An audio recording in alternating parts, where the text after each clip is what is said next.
আসসালামু আলাইকুম। আজকে আমি তৈরি করছি কাঁচা মরিচের আচার। যারা টুকটাক আচার খেতেও পছন্দ করেন তাদের কাছেও এই আচারটি ভালো লাগবে। একদমই ঘরোয়া পদ্ধতিতে ঘরে থাকা উপকরণ দিয়েই এই আচারটি তৈরি করছি। আমি এখানে হাফ কাপের চাইতে বেশি 1 কাপের চাইতে কম পরিমাণ সরিষার তেল নিয়েছি। সরিষার তেল হালকা একটু গরম হয়ে আসলে প্রথমে দিয়ে দিচ্ছি 5 ফোড়ন। এখানে আমি ব্যবহার করেছি হাফ চা চামচ 5 ফোড়ন। তারপরে দিয়ে দিচ্ছি রসুন। আমি ব্যবহার করেছি দেশি ছোট কোয়ার রসুন। আপনি চাইলে বড় কোয়ার রসুনও ব্যবহার করতে পারেন। এক্ষেত্রে আমার রসুন লেগেছে 3টি। সরিষা তেলের মধ্যে রসুন দিলে এরকম ফেনা ফেনা ভাব চলে আসে। আমি রসুনটাকে হালকা ভাজা ভাজা করে নেব, লালচে ভাজা সেরকম নয়। যেহেতু দেশি রসুন তাই বেশিক্ষণ ধরে ভাজবো না। এই পর্যায়ে আমি দিয়ে দিচ্ছি কাঁচা মরিচের আচারের জন্য তৈরি করে রাখা মশলা। এতে আমি ব্যবহার করেছি লাল গুঁড়া মরিচ হাফ চা চামচ, এটা অপশনাল, আপনি চাইলে দিতে পারেন, না দিলেও চলবে। হলুদের গুঁড়া দিয়েছি 1 চিমটি পরিমাণ। এই হলুদের গুঁড়া কাঁচামরিচের আচারে সুন্দর একটি কালার দিবে। দিয়েছি হাফ চা চামচ তেলে রাখা জিরার গুঁড়া। রয়েছে স্বাদ মতো লবণ। আদা রসুনের পেস্ট একসাথে মিশিয়ে 1 চা চামচ দিয়েছি। আর রয়েছে সাদা সরিষা বাটা। অবশ্যই চেষ্টা করবেন সাদা সরিষা দিয়ে এই আচারটি বানানোর জন্য। সব মশলা উপকরণগুলো হাফ কাপ সিরকা দিয়ে পেস্ট করে নিয়েছি।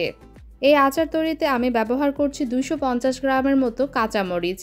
এই কাঁচামরিচগুলো ভালো করে ধুয়ে পানি ঝরিয়ে নিচের দিকে একটু চিড়ে নিয়েছি। এতে করে তেলে দেওয়ার সাথে সাথে কাঁচামরিচ ছিটে আসবে না। আর যে কোনো আচার তৈরিতে কোনো প্রকার পানির ব্যবহার না থাকলে সেই আচার সংরক্ষণ করা যেমন সুবিধা, খেতেও তেমনি টেস্ট। আমার কষানো আচারের মশলায় আমি অল্প অল্প করে বারে বারে কাঁচামরিচ দিয়ে নেড়ে চেড়ে দিচ্ছি। এতে করে তেল মশলার সাথে কাঁচামরিচ ভালোভাবে মাখবে এবং সব দিক থেকে সমানভাবে সিদ্ধ হয়ে আসবে। সমস্ত উপকরণ রেডি করে নেওয়ার পর এই আচার তৈরিতে আমার সময় লেগেছে 20 মিনিটের মতো। কাঁচামরিচের আচার বারবার নাড়াচাড়া করা যায় না, কারণ এতে করে কাঁচামরিচ ভেঙে যাওয়ার সম্ভাবনা থাকে। কাঁচামরিচের কালার যখন আস্তে আস্তে চেঞ্জ হয়ে আসবে এই পর্যায়ে আমি দিয়ে দিচ্ছি 2 চামচ পরিমাণ চিনি। কাঁচামরিচের ঝালের উপর নির্ভর করে আপনি চিনিটা ব্যবহার করবেন। যেহেতু কাঁচামরিচের আচার আর আমার একটু ঝালঝালি পছন্দ, তাই আমি 2 চামচ পরিমাণ চিনি দিয়েছি। এই পর্যায়ে আমি আরও 1 চা চামচ সাদা সরিষা দিয়ে দিচ্ছি। এখন দেয়া সরিষাটা আচারের ঝোলটাকে আর একটু গাঢ় করে নিয়ে আসবে। দেখতে যেমন সুন্দর লাগবে, খেতেও টেস্ট লাগবে। আমার আচার প্রায় হওয়ার পথে।